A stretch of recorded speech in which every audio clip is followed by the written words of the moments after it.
샬롬 할렐루야. 요한복음 6장 53에서 55절이요. 예수께서 이르시되 내가 진실로 진실로 너희에게 이르노니 인자의 살을 먹지 아니하고 인자의 피를 마시지 아니하면 너희 속에 생명이 없느니라. 내 살을 먹고 내 피를 마시는 자는 영생을 가졌고 마지막 날에 내가 그를 다시 살리리니 내 살은 참된 양식이요 내 피는 참된 음료로다. 아멘. 십자가의 도 22번째 영생입니다. 영생 4번째입니다. 요한복음 6장 53절에 보면 인자의 살을 먹지 아니하고 인자의 피를 마시지 아니하면 너희 속에 생명이 없느니라 했습니다. 예수 그리스도가 인류의 구세주이심을 알고 천국과 지옥이 있음을 머리로 안다 해서 구원받을 수 있는 것이 아니라 반드시 인자의 살과 피를 먹고 마셔야만 영생할 수 있다는 것입니다. 인자의 살을 먹는 방법, 곧 하나님의 말씀을 양식 삼는 방법에 이어서 오늘은 인자의 피를 마시는 거에 대해서 증거합니다. 인자의 살, 곧 하나님의 말씀을 잘 양식 삼을 때 진리의 마음으로 채워져야 하죠. 사람이 육의 생명을 유지하기 위해서는 양식을 먹으며 동시에 수분을 섭취해야 합니다. 만약 건조한 음식만 먹고 수분을 전혀 섭취하지 않는다면 소화가 제대로 될 리가 없고 수분이 없이는 생명을 유지할 수도 없지요.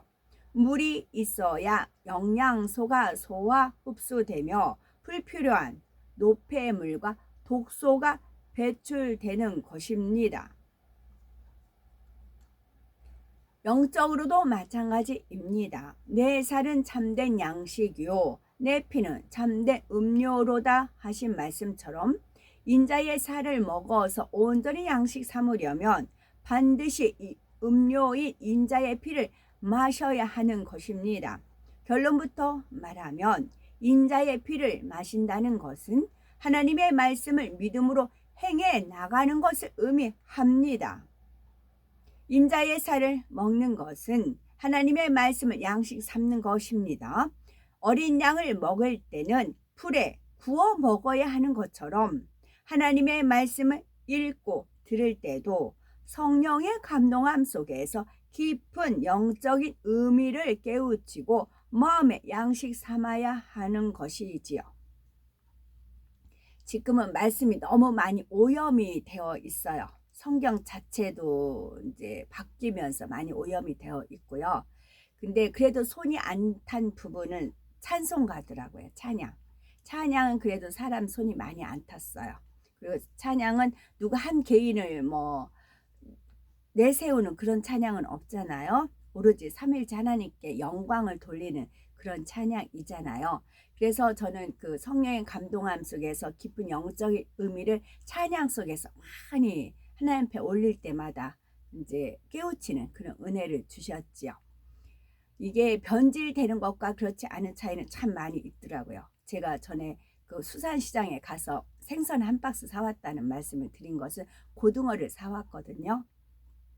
고등어를 사왔는데 시장에도 고등어 팔고 수산시장에도 고등어를 팔아요. 근데 값은 그렇게 차이가 많이 나진 않아요. 나진 않은데 차이점이 무엇이 있느냐면 시장에서 고등어는 비린내 난다는 건 다 익히 알아요.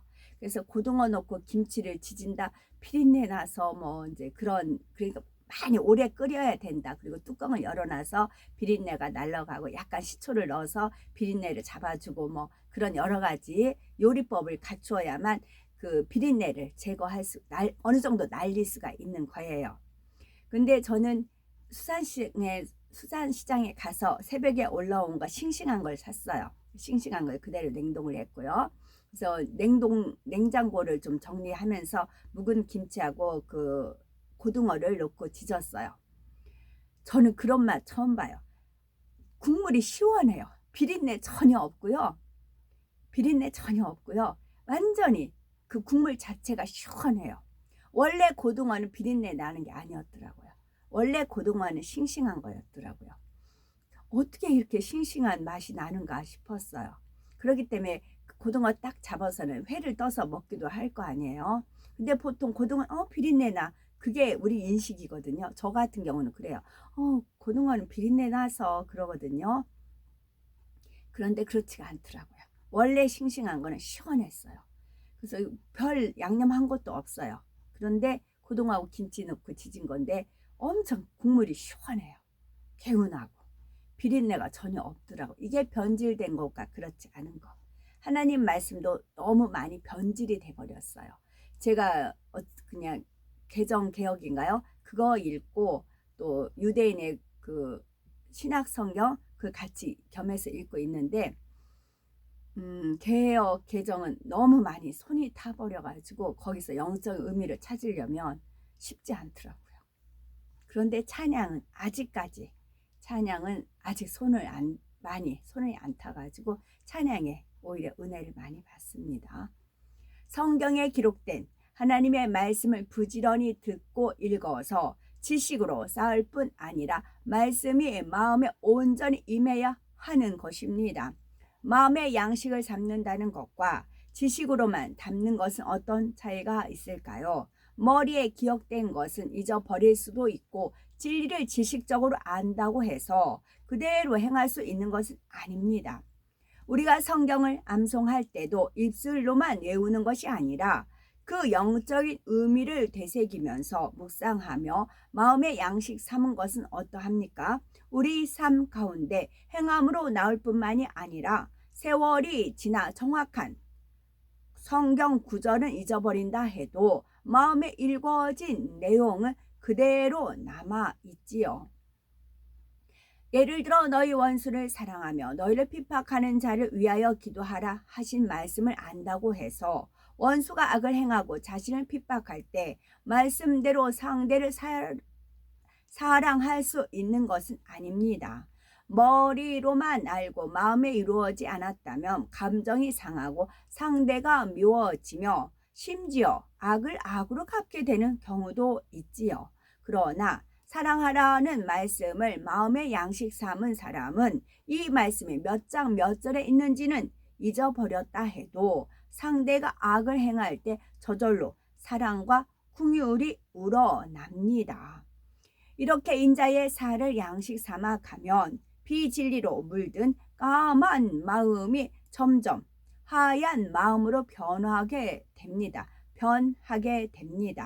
사랑과 온유함을 양식 삼으면 미움과 혈기가 빠져나가고 겸손을 양식 삼으면 교만이 빠져나갑니다. 원래 하나님께서 사람을 창조하셨을 때는 전혀 죄와 악이 없는 진리의 마음이었습니다. 그런데 아담의 범죄 이후로 비진리를 마음에 받아들이게 되었고 비진리가 들어오는 만큼 원래 있던 진리는 빠져나갔지요. 이제 인자의 살을 먹고 하나님의 말씀을 양식 삼아가면 진리가 마음에 채워지며 반대로 비진리가 빠져나가는 것입니다. 하나님의 말씀을 양식 삼으려면 사람의 힘만으로는 되지 않습니다. 성령의 감동함을 통해 말씀을 깨달을 뿐만이 아니라 불같은 기도를 통해서 하나님의 은혜와 하나님의 능력을 받아야 하지요. 그러려면 꼭 필요한 것이 있는데 바로 말씀을 믿고 그대로 지켜 행하는 자신의 노력입니다. 이러한 행함이 바로 인자의 피를 마시는 과정인 것이지요. 아무리 하나님의 말씀을 열심히 듣고 묵상하며 말씀을 이루고자 기도했다고 해도 그것만으로는 부족합니다. 무엇을 지키라, 버리라, 하라, 하지 말라 하신 성경 말씀들을 하나하나 지켜 행해 나가야 하는 것입니다. 행함이 없으면 하나님의 역사를 체험할 수가 없고 자신이 직접 하나님의 역사를 체험하지 못하면 보고 들은 지식적인 믿음에서 더 나아가지를 못합니다. 야고보서 2장 22절에 네가 보거니와 믿음이 그의 행함과 함께 일하고 행함으로 믿음이 온전케 되었느니라 한 대로 들은 말씀을 지켜 행할 때 그 행함을 통해 영적인 믿음이 쌓이는 것입니다. 우리가 처음부터 큰 믿음을 가지고 신앙생활 하는 것은 아니죠. 처음에는 겨자씨만한 작은 믿음이라도 행함으로 내보일 때 하나님께서는 믿음대로 은혜를 체험하게 하십니다. 이렇게 하나님의 역사를 체험하고 나면 그로 인해 더 큰 믿음을 소유하게 되는 것입니다.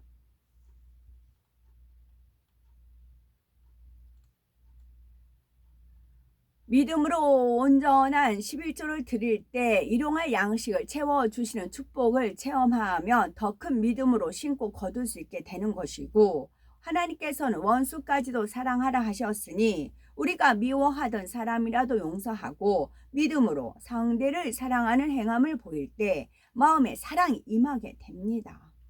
이처럼 범사에 하나님의 말씀을 믿고 행해 나갈 때 그리스도의 장성한 분량에 이르기까지 자라는 것이며 하나님의 말씀을 온전히 마음의 양식 삼을 수가 있는 것입니다.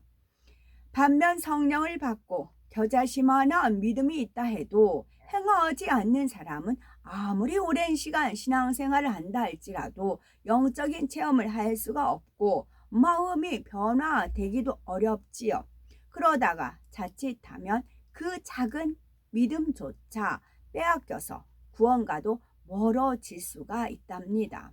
그러니 요한일서 1장 6절에서 7절을 보면 만일 우리가 하나님과 사귐이 있다 하고 어두운 가운데 행하면 거짓말을 하고 진리를 행치 아니함이거니와 저가 빛 가운데 계신 것 같이 우리도 빛 가운데 행하면 우리가 서로 사귐이 있고 그 아들 예수의 피가 우리를 모든 죄에서 깨끗하게 하실 것이요 말씀하신 것입니다. 정말 믿는다면 반드시 행함이 따릅니다. 하나님께서는 우리가 하나님의 말씀대로 행하면 이 땅에서도 들어오나 나가나 축복을 받고 장차 하늘에서도 너무나 영광스러운 천국에 들어갈 수 있다고 약속하셨지요. 또한 범사에 믿음으로 하나님만 의지하면 어떤 문제도 해결해 주신다고 약속하셨습니다. 우리가 성경을 하나님의 말씀으로 믿고 진정 하나님을 신뢰한다면 반드시 말씀대로 행하게 됩니다. 만약 부산 바닷가 어느 지점에 가면 수억 원어치의 보물이 묻혀 있다면 서울에 있는 사람에게 걸어서 그 보물을 가져가라고 했다고 합시다. 정말 보물이 있고 자신이 가질 수 있다고 확신한다면 누구나 몇 날 며칠 걸어서라도 보물을 가지러 갈 것입니다. 반면 그 말을 믿지 않는다면 가지 않겠지요. 마찬가지로 전지전능하신 하나님을 믿습니다 하고 입술로만 고백하지만 마음에는 온전히 믿지 못하기 때문에 여전히 말씀대로 행하지 않는 것입니다.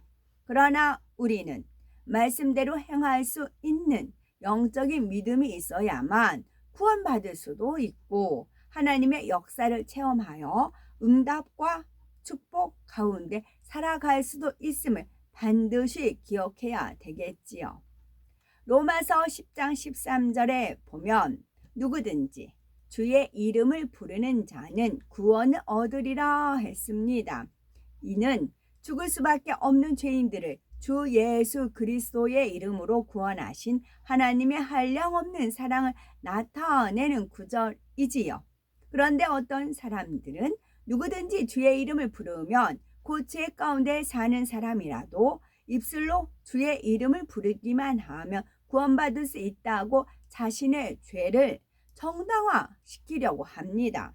그러나 이 말씀은 결코 불법을 행하는 사람을 정당화시킬 수 있는 구절이 아니며 하나님의 말씀은 짝이 있으므로 앞뒤의 문맥을 살펴서 바르게 이해해야 합니다. 앞에 있는 9절에서 10절을 보면 네가 만일 네 입으로 예수를 주로 시인하며 또 하나님께서 그를 죽은 자 가운데서 살리신 것을 네 마음에 믿으면 구원을 얻으리니 사람이 마음으로 믿어 의에 이르고 입으로 시인하여 구원에 이르느니라 했습니다. 무조건 주의 이름을 부르고 입으로 주를 시인하는 것이 아니라 마음에 믿어 의에 이르는 사람이 입술로 시인할 때 구원에 이른다는 것이지요. 그러면 마음에 믿어 의에 이른다는 것은 무엇일까요? 로마서 2장 13절에 하나님 앞에서는 율법을 듣는 자가 의인이 아니요 오직 율법을 행하는 자라야 의롭다 하심을 얻으리니 했습니다. 하나님의 말씀을 듣고 성령 마음에 믿으면 반드시 말씀대로 행하게 되며 그렇게 행할 때 의롭다 하심을 받아 의에 이르는 것입니다. 이처럼 마음에 믿어 의에 이른 사람이 입술로 주를 시인할 때 구원에 이르게 되는 것이지요. 아무리 교회에 다닌다고 해도 인자의 살과 피를 먹고 마시지 않으면 그 안에 생명이 없습니다. 더구나 영으로 온 영으로 들어간 자녀들에게 약속하신 하나님의 축복을 정녕 믿고 소망한다면 말씀을 듣고 아는 것이 아니라 진리를 부지런히 듣고 행함으로 의로운 사람이 되어야 하는 것입니다. 그러므로 인자의 살과 피를 부지런히 먹고 마시는 자가 되어 온전히 하나님의 형상을 되찾고 반드시 새 예루살렘에 들어가는 우리가 되어야 되겠습니다. 아멘.